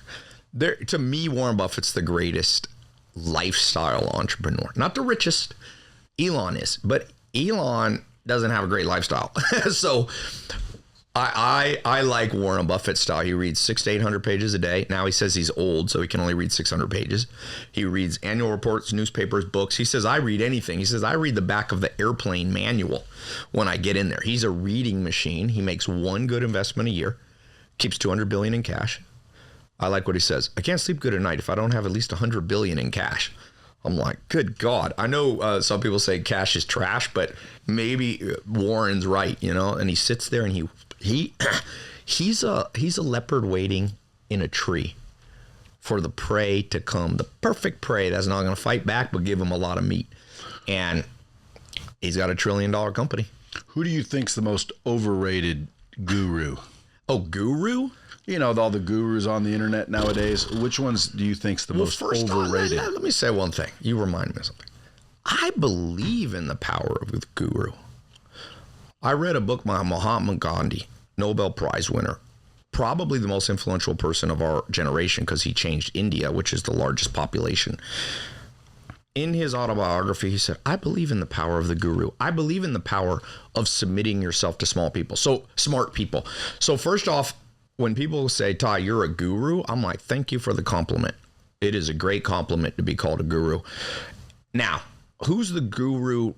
I can't think of the names, but I'll tell you the gurus that I think are the most dangerous. I saw a podcast with two dudes. I'm not even trying to be politically correct. I don't remember their name. There's two guys. They couldn't have been over 25. Okay. And they were talking about how much money they need to make in their life. And one kid says to the other, he's like, if I made 100 million, I'd keep working because that's not a lot of money. You can almost spend that quick. I'm like, what the fuck are you talking about? If you have the capacity to actually remember, to make 100 million, you're going to have to sell a company almost always because you need long-term capital gains. You can't do it from income.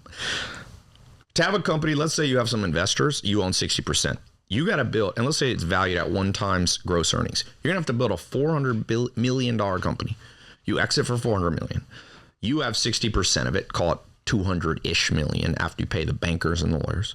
Then you're going to have to pay taxes on 200 million. Depends where you live. You can be left with 100 or 150. The odds of a person netting 100 million in cash is so low. I didn't like that guru because he was setting people's expectations to need to make 100 million. Never. My advice to people is, honestly, I don't think most people are built to be wealthy. I don't think most people would like it. That's why the average person who wins the lottery in 2 years is broke again. They're not built for it.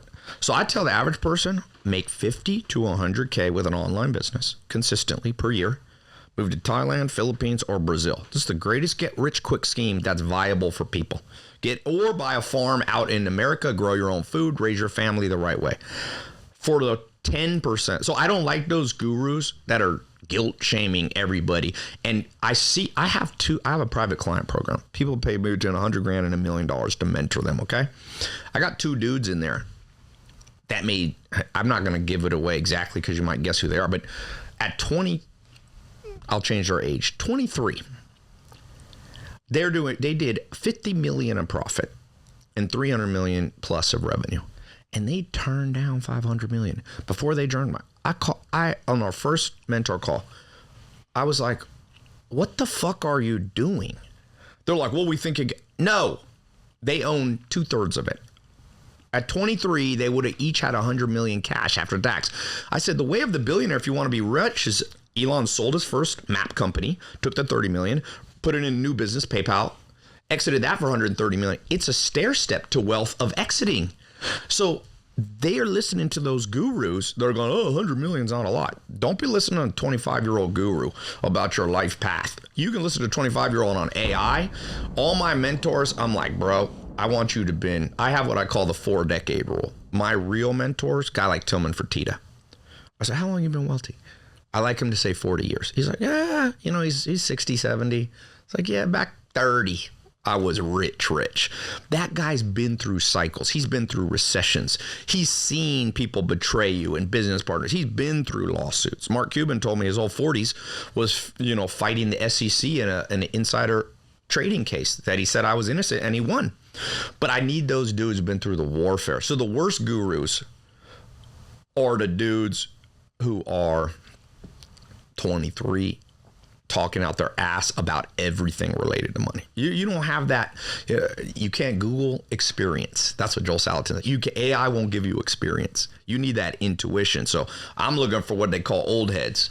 It's a little bit, look, a 25-year-old mentor, when it comes to the big picture of life, is like a 5'3" bodyguard. This motherfucker ain't gonna help you, and he might get you killed. By the way, Rome couldn't make it the first day here, so we had another security company. They sent a 5'6" guy. Was he strapped? Yeah, but you want 5'6" guy strapped, take out 6, 7. But how do you know Rome's not strapped? He wasn't strapped if he was inside a public facility. Yeah, but how do you know Rome's not strapped? You want a 6'6" strap guy or a 5? Because ultimately you want to defray and diffuse the situation. Anyway, my point is the worst gurus for me are the ones that are 25 talking about 100 million, a lot of money. Yes, it is. And you'd be lucky if you even have 10 million, and take that 10 million, spend it wisely, and you'll live like a king the rest of your life. Where would you move with 10 mil? I do. You know what? I try to live my life exactly what I would do. The Stoic philosopher said, live each day like it's a little life, like it's a whole life. So right now, I try to not change anything. So if I made $1 trillion today, I think I'd still have a home where I was born, which is Southern California. It's always good to stay with the roots. I have family, I have cousins, I have deep memories. I would have a farm because I believe man was not built to be 100% in a loud city with noises and EMFs and bright lights. We need the calm and tranquility. And I would live in Northern Europe. My grandma's German, and I grew up with a German grandmother. And I love America, but not all year, not 365 days.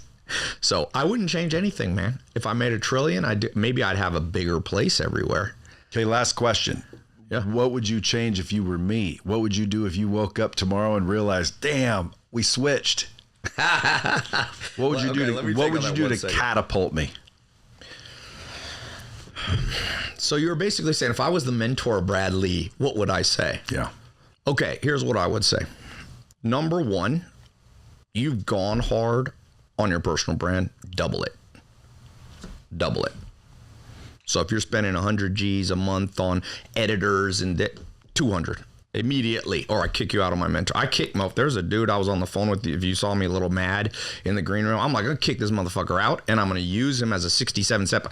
I put people's names as a 67-step lesson. It's gonna be like, I won't say who he is. This motherfucker made the mistake of a century. So listen on this, double it.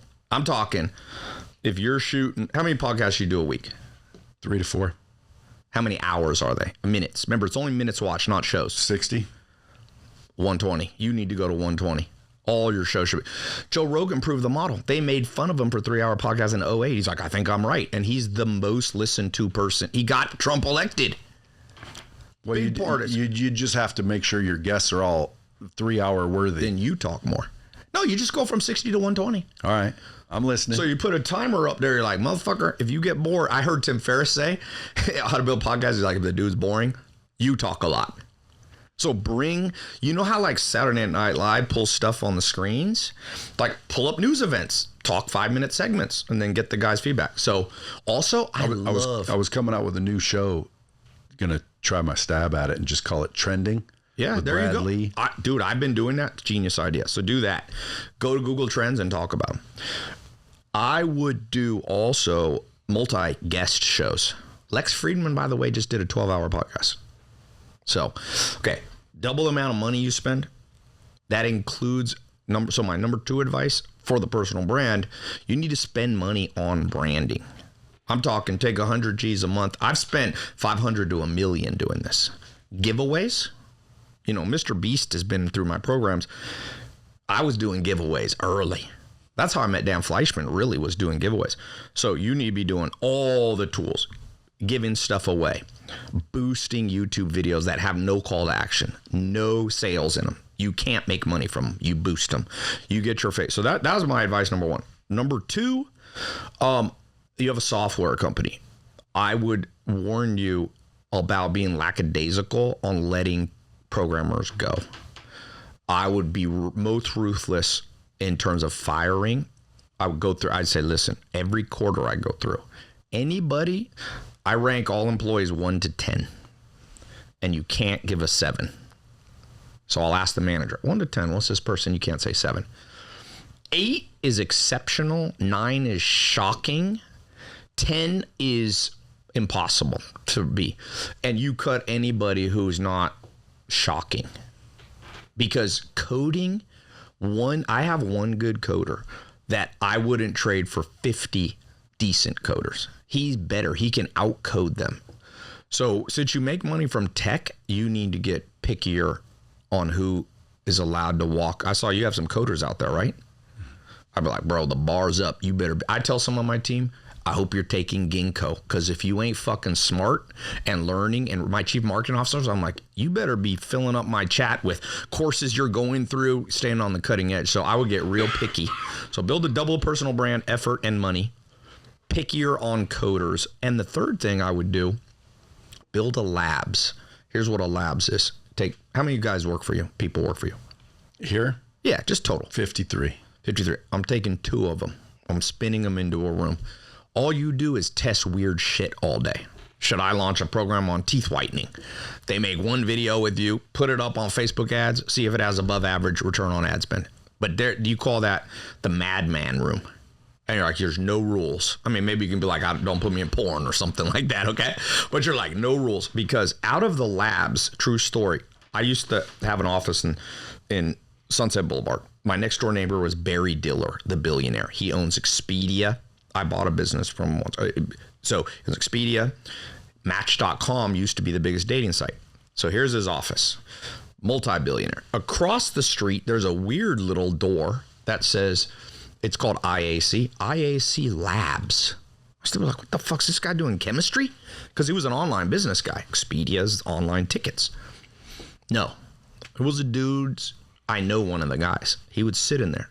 Barry Diller would be like, I'll give you $5 million a year. You launch 100 apps a year. If they ain't good, you shut them down in a month. They're running 10 apps, wasting money. It's not working, 20, 30, 40. One of the guys in there, my friend, goes, we have this dating site called Match, but you have to go in and search. He's like, what if you just look at pictures of women and go like this? So he launches a little thing. He goes, what should we call it? I don't know. This is fire. So you start a fire with Tinder. That little lab experiment is now worth $40 billion, more than all Barry Diller's main empire combined. So you need a labs. Any man who's making 8 figures like you're doing, or maybe you're making more, you need a labs and permission for mad scientists to go in there. Because I'm going to tell you this. There is a business right now for both of us. I have a labs too. That's going to dwarf the amount of money we're made from everything else we've ever done. There's something that's sitting there. It could be Bradley. It could be Bradley skincare supplement. It could be a, homeschool. Since you're a Christian, it could be a Christian homeschool academy for Christians to learn business and teach their kids now that homeschooling's big. And all this, it could be I have a dude who does rehab. So one of my first clients to ever pay me to mentor, 2013, paid me 25 grand. His name is James Swanick. He came to me. I was preparing for my TED Talk, so I had like 50 business guys there, and I practiced my TED Talk on them by TEDx. At the end, I said, by the way, I'll coach any of you for 1 year, one phone call a week. It was a good deal back then. Now I charge way more than this, but 25 grand. Every guy raised their hand in there, so I couldn't take everybody. James Swanick comes to me. He goes, Tai, I have a $25,000 piece of land in Australia my grandma gave me when she died. I can liquidate it for $24,000. Will you take that? I was like, sure. So he had tried 6 businesses, all of them had failed. So I mentor him for a year. Instantly starts a business called Swannies, blue blocker glasses. You've probably seen me wear them. They're the only Harvard case study on blue blockers. Build a big business there. About a year or two ago, he started experimenting. He's like, you know what? I grew up Australian. We drink a lot. I'm going to build a 30-day no alcohol challenge. Well, he just texted me the other day, man, you've been mentoring me since 2013. I want to thank you because I got a new business that's now doing millions a month with crazy margins. And let me tell you, rehab type business, that business might sell for $100 million right now. And you would have never thought. James was always like, I'm going to do physical products and I want to do glasses and health. He was but he never thought about a no alcohol challenge that it could make $1 million a month. And he's just getting started. So there's a Bradley thing that we don't know what it is. And you got to pay some dudes to help you find it. What do you pay them? Just whatever they were making. You don't have to pay that much. You need mad scientists. Maybe $100K or something like that a year. 50K. Folks, if there's any mad scientists out there, hit me up. I'm looking. I bet you have somebody in your company. Oh, here's a last little bonus. Give all your employees a cognitive IQ quiz. There's probably some genius sitting at this place that's like running you coffee and donuts and you don't realize it. So there are many companies, many business owners forget to elevate somebody because they don't look and feel. Maybe they don't have a college degree. Maybe they're a little sloppy in how they dress.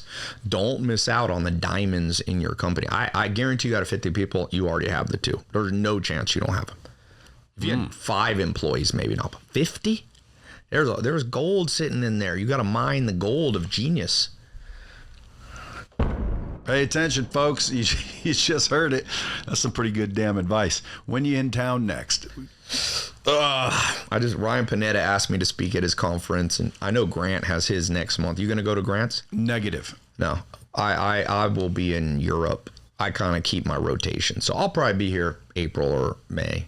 Well, come back the next time you come in here. So I'm going to clear the whole day. Yeah, we should try an 8-hour one, man. Well, I have a million other questions, but iced coffee hour. I did one with them for like 3 hours, and I had to go to the airport just like I got to go now. And they're like, Tai, we're going to try. But this Lex Friedman guy, by the way, your labs dudes need to be watching for weird trends like that. They need to be texting you, hey, Brad, weird report of the day. This Lex Friedman podcast dude, he just did a 12-hour one. What do we need to do? You got to be like, what do we do? The richest mentor I have, the richest guy I know is Steve Ballmer. He's now the 9th richest human to ever walk the earth, $140 billion, okay? I had dinner with him. I paid him $250,000 to have one dinner. Okay. Greatest return on my money. Like pay to play. People think I'm saying that because I'm selling mentorship. No, I sell mentorship because first I paid for it and it worked. And anything that works, I'll turn into a business. So I had dinner with Steve Ballmer. It was funny.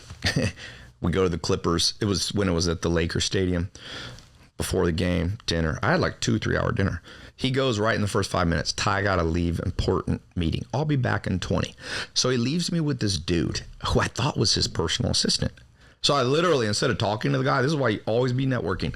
I'm sitting here texting, doing other stuff. About 10 minutes into it, I'm like, so how do you know Steve? I thought he was gonna be like, oh, I've worked for him for years. He goes, oh yeah, I owned the Golden State Warriors. And when Steve bought the Clippers, I'm sitting with the multi-billionaire here. Anyway, Steve comes back. I have a long talk about how to raise kids when you're an entrepreneur. He gave me advice on how he did it because he was CEO of Microsoft. But number one takeaway, I said, if you have to, where does wealth come from? At that time, he was worth 40 billion when I first met him. What the hell creates wealth? Some people say it's hustle. Some people say it's knowledge. Some people say it's, it's luck. He said, it's creativity. Now, I've thought, that's all he said. I've thought for over 6 years on what that means. Here's what it means. That dude in your mad scientist room walks in, weird news of the day. Lex Fridman did a 12-hour podcast. Creativity is how you apply that into your life. You observe genius and you creative, because you can't be Lex Fridman. And so you go, you know what? Well, he did 12. So the principle there is longer is better. And Rogan's doing 3. I've only been doing an hour. This is probably under optimized part of my business. I'm going to push it up. I got the guest there. It's just as easy to do 2. If the guest is boring, here's creativity. Well, what if I have 2 guests? 3. One's boring. I stop talking to that motherfucker and talk to the other 2. But see how that's creative, especially if they argue. Great, because people like debates, train wrecks. Dude, you should bring a flat earther when I come. I love debates. I won't shy away from it. Bring a flat earth person. Bring a hyper Christian. I'll talk to all of them. All right, I'm gonna work out when I'm gonna get a whole group, an eclectic group. See what I can put together. I'll try to make them all somewhat intelligent. Because you always want to throw in one guy that has like loopy ass thoughts. Get the loopy sharp dude. Well, there's a guy coming out. He's in the UFC. He's which one? Going viral for his flat Earth beliefs. Which guy? Damn. Yeah. Forget. Okay, yeah, so he's a flat earther. Yeah, but he's a UFC fighter. Yeah. He was just in the news for saying something about Hitler. He'd go. I know who you're talking about. I forget his name. Yeah. I had a UFC guy get super mad at a tweet last month. I tweeted, most unpopular truth is a lot of things are just genetic. Your likelihood to be alcoholic, how tall you are, how intelligent, how social you are. Now, I wasn't saying you have no control of your destiny. But it is a fact, as much as you believe in the creator, I can tell you it is a fact that eye color is 100% genetic. You do nothing to change your eye color. It's one of the things that are 100. Narcissism is 70%, 0.7 heritability. Out of 1,000 people, we can explain 70% of the narcissism of that group from mom and dad and grandpa and grandma. So anyway, this UFC guy retweeted and goes, this is the worst advice of all of 20. But I love it. That tweet got 10 times more. And I would tell that guy, let's talk. You do hand-to-hand combat in UFC. I'll do hand-to-hand intellectual debate. Let's go.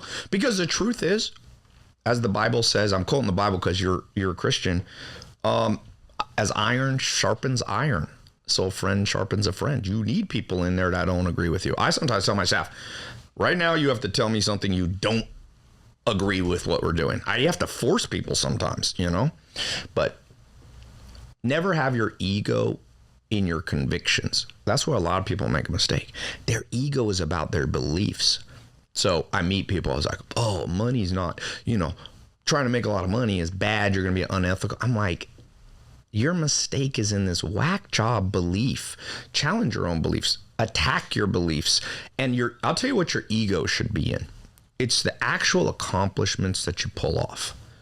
It's not in your beliefs. If I look back, the things that I believe, I never thought I'd be doing this. Imagine if I held on to my beliefs. So people create an identity for themselves. They're like, I'm an introvert, for example. Well, the greatest thing about Elon Musk, I have a different perception of Elon Musk. I think his greatest accomplishment is that even though genetically he's an introvert for sure, he's been that way a long time, he overcame his genes and said, in order to get what I want, I got to be extroverted. You see him doing these speeches, you can tell it's painful for him. But he's a man who didn't identify with being an introvert. He just said, I want to accomplish a lot for mankind. I want to make a lot of money. I'm going to put man on space. And if that means I can't be the introvert that I am, that I used to identify with, I'll just go out and talk to people, be on the stage. And so that's where people don't make a lot of money. Their identity is, I meet people that go, oh, I met a guy the other day. He's like, I'm a Vegas guy. I'm like, you want that to be your identity? What if you knew there's a business partner I have a guy who follows me in Brazil. He's 29. 4 years ago, he started a software company. He got offered $550 million US. So I said, let me get this straight to this Vegas guy. 2020, this Brazilian guy, you bump into him at a conference. He goes, hey man, come to Brazil. I'm starting this software company. And you go, no, I'm a Vegas guy. Fuck that. What do you really want out of life? That's the only thing you can have ego. So if you want to be wealthy, you find the money and you fly there. And that means you got to live in the favelas of Brazil for 4 years. It'll be worth it. You'll be telling grandkids, oh man, I had to go in the favelas. People were shooting at me, but we sold the company for $500 million 5 years later. So be careful. My identity is not in anything I told you here. If I found out right now, 100% of what I told you is wrong, and being right will get me my goal, I come on here and be like, I apologize for saying there's 7 multipliers of wealth. I apologize for arguing with you on Creator. I mean, I'll change my mind, but you're going to have to prove it to me. My identity is in what I want. I know what I want. I want the good life. Health, wealth, love, happiness. If I find out veganism does that, I'm eating vegan. If I find out carnivore's right, I'm doing carnivore. And since we've been taught from childhood to identify with, to put our ego in this identity, I see it with food. There's a book called Diet Cults. When somebody's a vegan, they could be wasting away in front of you. I had a brother who was a UFC fighter, was about to get in the UFC. Good fighter, trained under Pablo Huas, one of the top UFC Pride guys. He was strong, dude. My brother was, he's a dangerous dude. He's a half brother of mine. But anyway, he suddenly read this book on fruitarian, and he lived with me. It was in 2013. So he stops eating the diet. He was the fighter diet. He's like, oh, I'm sure this is right. Gorillas are big and they eat fruit all day. And I'm like, but they got a different intestinal tract. What are you talking about? No, fruit. And he just wasted away, dude. His teeth started falling out. He lost all this muscle. I would say he lost 20 pounds of lean muscle in 18 months. And I was telling him, are you looking in the mirror?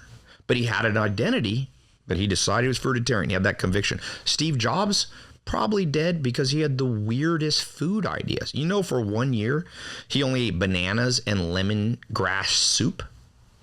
Now, you eat 50 bananas a day. You know how much sugar is in 50 bananas? Humans are supposed to get, let's say, 20 to 40 grams of sugar a day. Okay? 40 bananas. This guy's 10 times over. What does he die of? Pancreatic cancer. People say, no, it's not linked to each other. Well, pancreas is where you regulate things like sugar. So even the greats like Steve Jobs just have these whack job identity. I'm like, why don't you just have an identity that I'm the dude? I want one thing. I want to look back on my life and be like, I changed the world for the better. And that's it. And if that means I stop eating bananas and lemon, but he was a guy had weird identity things. It's not my idol. So I think you got to be real smart about how you see yourself, because if not, you'll be in a prison of your own mind till the day you die. And be willing to change. Hell yeah, it's not the smartest or the strongest who survive. It's the most adaptable. Most adaptable.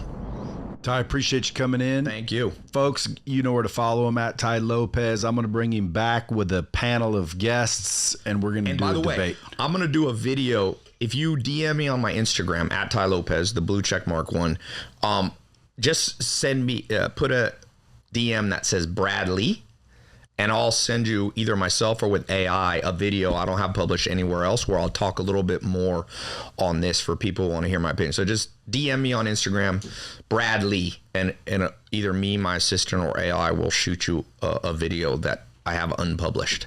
Bomb Squad, never ask you for much. I want you to blow his inbox up and make him understand the power of the Bomb Squad. No dick pics, please.